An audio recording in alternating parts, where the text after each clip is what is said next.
Digitalaufnahme mit der Hecke. An dieser Kreuzung kommt es oft zu einem Rückstau, wie dargestellt. Ich war in dieser Situation beim Unfallsgeschehen. Die Sicht nach rechts Richtung Westen, praktisch Innsbruck, war total behindert durch den Rückstau mit den LKWs, besonders der letzte, mit dem Kastenaufbau.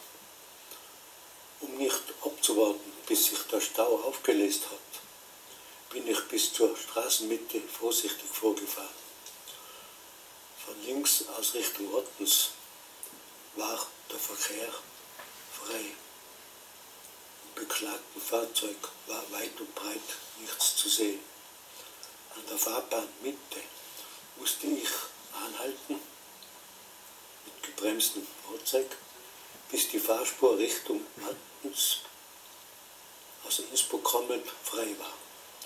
Nachdem dies der Fall war, wollte ich weiterfahren, wozu es aber nicht mehr gekommen ist, durch den verschuldeten Unfall des Beklagten, der praktisch als Geisterfahrer auf der falschen Fahrbahnseite gegen mein Fahrzeug, das gestanden ist, geprallt ist.